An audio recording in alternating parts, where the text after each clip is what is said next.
नमस्कार साथियों, स्वागत है आपका हमारे चैनल व्यास की प्रेरणा में, जहां हम श्री कृष्ण की वाणी के माध्यम से जीवन की गहराइयों को समझने का प्रयास करते हैं। आज हम एक ऐसे वचन की ओर चलेंगे जो न सिर्फ गीता का केंद्र है, बल्कि समस्त मानव जीवन के संघर्षों का समाधान भी है। तू कर्म कर, फल की चिंता मत कर। कितना सरल वाक्य लगता है, लेकिन इसके पीछे छिपा अर्थ हमारी चेतना के कई स्तरों को छू जाता है। क्या आपने कभी कोई काम पूरी निष्ठा से किया है, लेकिन जब उसका परिणाम नहीं मिला तब आपका मन टूट गया हो? क्या आप कभी इस प्रश्न में उलझे हैं, मैंने सब कुछ ठीक किया फिर भी क्यों नहीं मिला फल में? हम सभी ने अपने जीवन में ऐसे क्षण देखे हैं जहां हमने पूरी मेहनत, पूरा संघर्ष, पूरी उम्मीद लगा दी, लेकिन फिर भी परिणाम वैसा नहीं आया जैसा हम चाहते थे।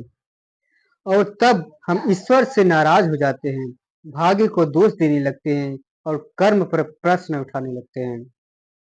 लेकिन श्री कृष्ण उस क्षण हमें याद दिलाते हैं, हे अर्जुन, तू केवल कर्म करने का अधिकारी है, फल पर नहीं।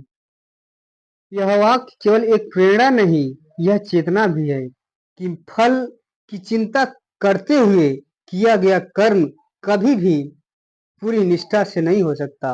जब हमारा ध्यान फल पर होता है, तब हम वर्तमान को कट जाते हैं। हम कर्म तो कर रहे होते हैं, लेकिन मन कहीं और होता है, परिणाम में, लाभ में, प्रशंसा में या भाग्य में या फिर भय में। लेकिन श्री कृष्ण कहते हैं, जो वास्तव में कर्मयोगी होता है वह अपने कर्म को पूजा के रूप में करता है। हर कर्म, हर कार्य, हर जिम्मेदारी को वह यज्ञ मानकर करता है और बिना फल की अपेक्षा के करता है, क्योंकि फल की चिंता हमें स्वार्थी बना देती है। हम कर्म करते हैं, लेकिन भीतर कहीं कुछ पाने की लालसा होती है, और जब वो अपेक्षा पूरी नहीं होती तो हम दुखी हो जाते हैं, हताश हो जाते हैं। लेकिन सोचिए, क्या प्रकृति भी ऐसा करती है? क्या सूर्य कभी ये सोच कर उगता है कि लोग उसकी पूजा करें? क्या वृक्ष कभी फसल इसलिए देते हैं कि कोई बदले में धन्यवाद बोले? क्या नदियां बहती हैं किसी पुरस्कार की आशा में? नहीं, प्रकृति केवल देती है बिना अपेक्षा के। श्री कृष्ण कहते हैं कि मनुष्य भी यही भाव अपनाए, कर्तव्य बुद्धि से कर्म करे, न कि फलाभिलाषा से। जब हम फल की चिंता से मुक्त हो जाते हैं, तो हमारे कर्म शुद्ध हो जाते हैं। फिर वो किसी भाग्य या लालच में नहीं, बल्कि प्रेम, सेवा और समर्पण से प्रेरित होते हैं। और यही स्थिति है जहां आत्मा धीरे धीरे मोक्ष की ओर अग्रसर होती है। यह बात केवल आध्यात्मिक नहीं, व्यवहारिक भी है। सोचिए, एक छात्र अगर सिर्फ अच्छे नंबरों की चिंता करता रहे तो क्या वह गहराई से पढ़ पाएगा? एक कलाकार अगर उस समय इस बात से ग्रस्त हो जाए कि लोग उसे पसंद करेंगे या नहीं, तो क्या वह अपनी कला में डूब पाएगा? हर माँ अगर अपने बच्चे की सेवा सिर्फ इस सोच से करे कि बड़ा होकर बच्चा क्या देगा, तो क्या वह ममता सच्ची कहलाएगी? इसलिए श्री कृष्ण की यह वाणी हर क्षेत्र में लागू होती है। जैसे ध्यान करो, वैसे काम करो। जो कर रहे हो उसमें डूब जाओ, बाकी बाकी जो होगा वह ईश्वर के हाथ में है। यहाँ श्री कृष्ण भाग्य की बात नहीं कर रहे हैं, बल्कि संपूर्ण समर्पण की बात कर रहे हैं। वे हमें सिखा रहे हैं कि जब हम अपने कर्म को ही आराधना मान ले, तो फिर हमें परिणाम की चिंता नहीं करनी चाहिए। हम हर परिस्थिति को स्वीकार कर पाते हैं, क्योंकि हमें विश्वास होता है कि जो होगा वह ईश्वर की योजना के अनुसार होगा। यह वचन जीवन की हर दिशा में रोशनी बन सकता है, यदि हम इसे केवल पढ़े नहीं बल्कि जिए। कर्म करते जाओ, फल की चिंता त्याग दो, क्योंकि चिंता तुम्हें जला देगी, लेकिन कर्म तुम्हें खिला देगा। जब हम फल को छोड़कर केवल कर्म करते हैं, तो हम कर्म ही नहीं करते, हम दृष्टा बन जाते हैं। हम उस साक्षी भाव से प्रवेश करते हैं जहां ना असफलता हमें गिरा सकती है और ना सफलता हमें घमंडी बना सकती है। श्री कृष्ण यही कहते हैं, सफलता और असफलता, लाभ और हानि, ये सब माया है। जो बदलता है वह सच्चा नहीं हो सकता। सच्चा है केवल तुम्हारा कर्म और तुम्हारा भाव। तो आज जब भी आप किसी कार्य में लगे, उसमें डूब जाइए, उसे पूरी श्रद्धा से कीजिए। फल क्या होगा, इसे ईश्वर के चरणों में छोड़ दीजिए। क्योंकि यदि आपका भाव पवित्र है, तो चाहे परिणाम कुछ भी हो, वह अंततः आपके लिए कल्याणकारी ही होगा। यही श्री कृष्ण की गीता है, यही उनका अमृत वचन है, और यही जीवन की सबसे सुंदर साधना है। क्या आपने कभी ऐसा समय महसूस किया है जब आप पूरी मेहनत, पूरी निष्ठा, पूरी आत्मा लगाकर कोई कार्य करे हैं, लेकिन परिणाम वैसा नहीं आता जैसा आप सोचते हैं थे?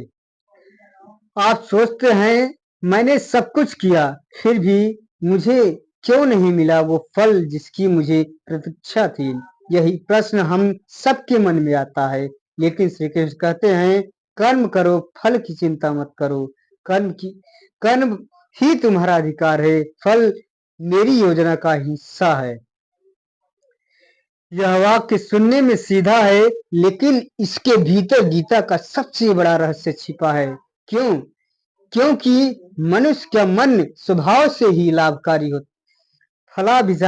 फलाभिलाषी है। हम जो भी करते हैं, चाहे वो पढ़ाई हो, मेहनत हो, व्यापार हो, संबंध हो, हम चाहते हैं कि उसका परिणाम हमारे अनुसार मिले। लेकिन यही अपेक्षा हमारे दुख का कारण बन जाती है, क्योंकि हम कर्म तो करते हैं, पर साथ ही यह कल्पना बना लेते हैं कि इसका फल क्या होगा, कब मिलेगा, कैसे मिलेगा। जब वो कल्पना टूटती है तो हम टूट जाते हैं।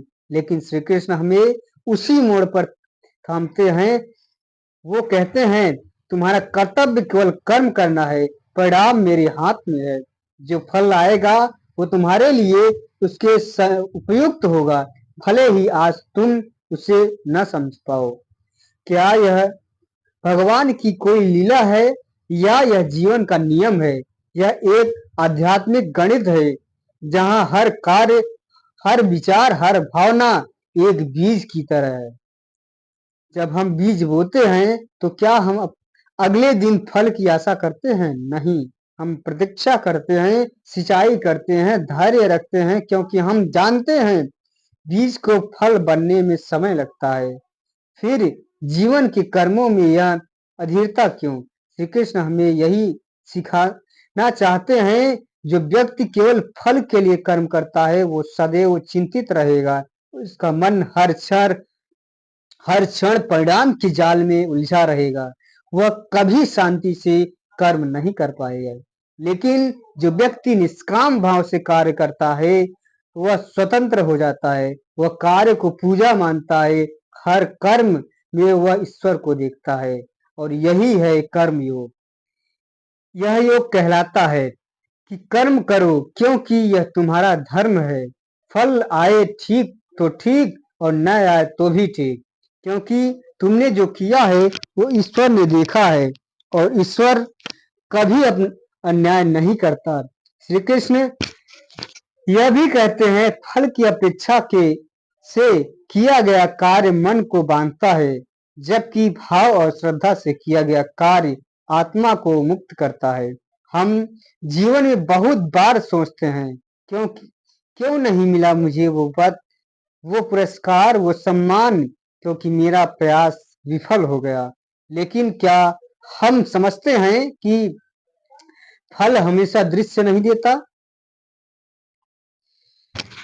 कभी कभी आपका किया हुआ कर्म किसी दूसरे के जीवन में दीपक बन जाता है, और आपको पता भी नहीं चलता। कभी कभी आपकी चुप्पी, आपकी सेवा, आपकी निष्ठा भले ही दुनिया को ना दिखे, लेकिन वो ब्रह्मांड में एक ऊर्जा बनकर लौटती है। ईश्वर हर कर्म का हिसाब रखता है, पर उसका तरीका हमारे समय से अलग है। श्री कृष्ण हमें एक और महत्वपूर्ण बात सिखाते हैं कि जब हम फल की चिंता करते हैं तो हम वर्तमान से कट जाते हैं। हम या तो भविष्य की कल्पना में भी जी रहे होते हैं या अतीत की अपेक्षाओं में। लेकिन जीवन केवल वर्तमान में घटित होता है। कर्म उसी क्षण में होता है जहां न कल है और न कल की चिंता। अगर तुम एक शिक्षक हो तो अपना ज्ञान पूरी ईमानदारी से दो। छात्र का पद रखेगा वो उसकी यात्रा है। अगर तुम एक माँ हो तो प्रेम दो, सेवा दो, बिना इस सोच के कि बच्चा बड़ा होकर क्या करेगा। अगर तुम एक कलाकार हो तो कला में डूब जाओ, न कि तालियों की प्रतीक्षा में समय खो दो। क्योंकि जब तुम फल की चिंता छोड़ देते हो तो हर कर्म एक ध्यान बन जाता है और वही ध्यान तुम्हें आत्मा से जोड़ता है। भगवत गीता में श्री कृष्ण केवल उपदेश नहीं दे रहे हैं, वह हमें मुक्ति की ओर ले जा रहे हैं। मुक्ति हमारे अपने ही बंधनों से, मुक्ति अपेक्षा के विष से, मुक्ति परिणाम के मोह से। उन्होंने अर्जुन से कहा था, तू केवल एक योद्धा नहीं, तू एक साधक है। इस युद्ध में तेरे तीर उतने महत्वपूर्ण नहीं जितना तेरा मन। और यह बात हम सब पर लागू होती है। हम सब अपने अपने युद्ध लड़ रहे हैं, कभी संबंधों का, कभी कर्तव्यों का, कभी आत्मा का। लेकिन युद्ध के बीच में अगर हम श्री कृष्ण की वाणी को ध्यान में रखें तो हर कार्य, हर साधना बन जाता है। याद रखो, हर सांस, हर पल, हर कर्म एक अवसर है। या तो फल की चिंता करके उसे खो दो या समर्पण से उसे जी लो। क्योंकि जो फल आज नहीं दिख रहा वह कल तुम्हारे जीवन में किसी चमत्कार के रूप में प्रकट होगा और तब तुम समझोगे कि ईश्वर ने कभी तुम्हारे कर्म को व्यर्थ नहीं जाने दिया।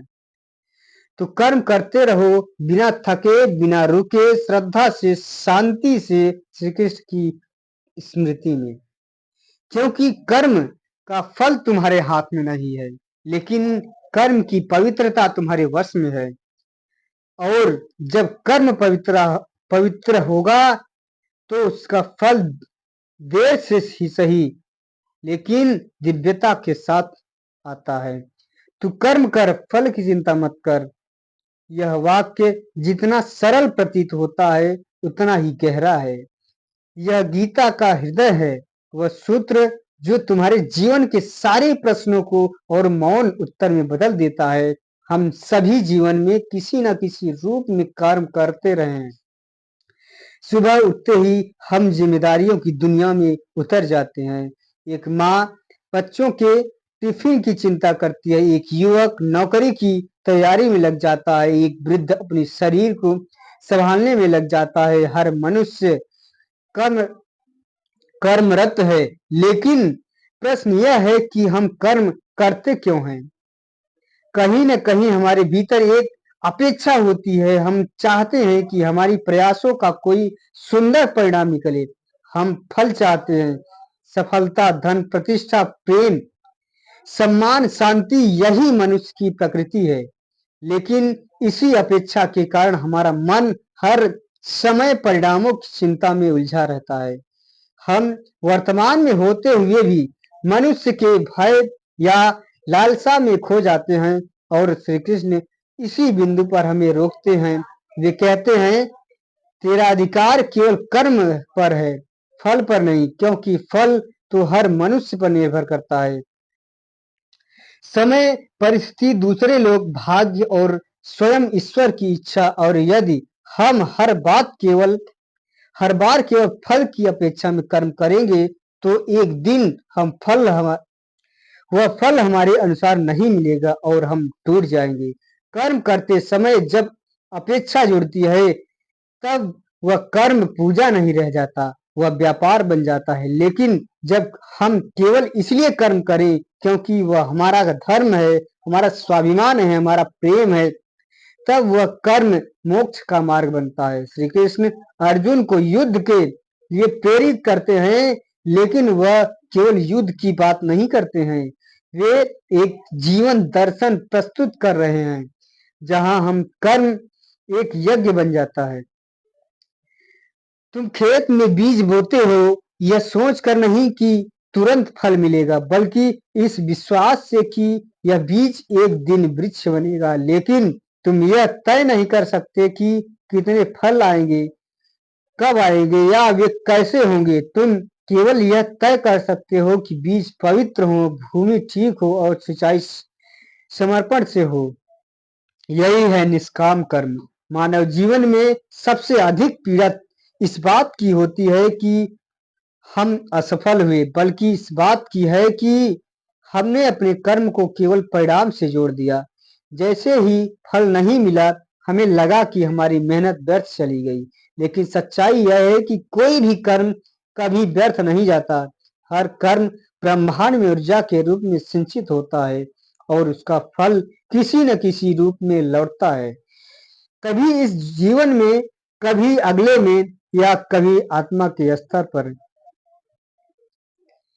जब एक स्त्री माँ बनती है तो वह अपने बच्चे के लिए दिन रात जागती है, त्याग करती है, लेकिन कभी यह सोचकर नहीं कि बदले में क्या मिलेगा। वह प्रेम से देती है और यही निष्काम कर्म है। जब एक शिक्षक बच्चों को पढ़ाता है, वह हर छात्र की सफलता नहीं देख पाता, लेकिन फिर भी वह पढ़ाता है। यही निष्काम कर्म है। जब एक किसान बोझ ढोकर खेत में जोतता है, वह नहीं जानता कि वर्षा समय पर होगी या नहीं, लेकिन फिर भी वह करता है। यही निष्काम कर्म है। श्री कृष्ण चाहते हैं कि हम कर्म से डरे नहीं, भागे नहीं और फल की चिंता में उलझे नहीं। वे चाहते हैं कि हम कर्म को ध्यान की ओर करें, जैसे साधक ध्यान करता है बिना किसी लक्ष्य के, केवल इसलिए क्योंकि वह भीतर की पुकार है। वैसे ही कर्म करो जैसे जीवन का संगीत बज रहा है और तुम उसमें रंगे हो। यदि फल आ जाए तो आभार, यदि न आए तो अनुभव, और अनुभव ही आत्मा को गहरा बनाता है। लेकिन यह कहना आसान है कि हमारा कठिन करना कठिन, क्योंकि जब कठिन जटिल होता है, जब जीवन कठिन होता है, जब परिश्रम व्यर्थ जाता है, जब धोखा मिलता है, तब यह वचन हमें खोखला लगता है कि हम पूछते हैं, कृष्ण तुमसे कहा था फल की चिंता मत कर, पर अब मुझे क्या मिला। और उस क्षण श्री कृष्ण मौन में मुस्कुराते हैं, जैसे कह रहे हो, तू आज नहीं समझेगा, लेकिन एक दिन जान पाएगा कि तेरा हर कर्म, हर आंसू, हर प्रयास ब्रह्मांड में सिंचित है। और ब्रह्मांड कभी किसी का ऋणी नहीं रहता। कभी कभी फल देरी से आता है, क्योंकि आत्मा को उस समय पर परिपक्व होना होता है। कभी फल वैसा नहीं होता जैसा हम चाहते हैं, लेकिन बाद में पता चलता है कि वही हमारे लिए सही था। यही श्री कृष्ण की लीला है। यह केवल तुम्हारे बाहरी जीवन को नहीं देख रहे, वे तुम्हारी आत्मा की यात्रा को देख रहे हैं। इसलिए वह चाहते हैं कि तुम कर्म करते रहो, लेकिन बांधो नहीं स्वयं को। कर्म से जोड़ो, पर फल से मुक्त रहो। कर्म में डूबो, लेकिन फल को ईश्वर के चरणों में अर्पित करो। तब तुम कर्म करते हुए भी शांत रहोगे। जब तुम्हारा मन हल्का रहेगा, तब जीवन एक भार नहीं, एक भजन बन जाएगा। और यही तो जीवन की सुंदरता है। जब हर कर्म एक ध्यान बन जाए, जब हर काम एक सेवा बन जाए, जब हर क्षण एक समर्पण बन जाए। श्री कृष्ण यह नहीं कहते कि फल बुरा है, वे कहते हैं कि फल का मोह बुरा है। क्योंकि मोह बंधन बन जाता है। हर कर्म जब बंधन में हो, तो वह आत्मा को नीचे खींचता है। लेकिन जब कर्म स्वतंत्र होता है,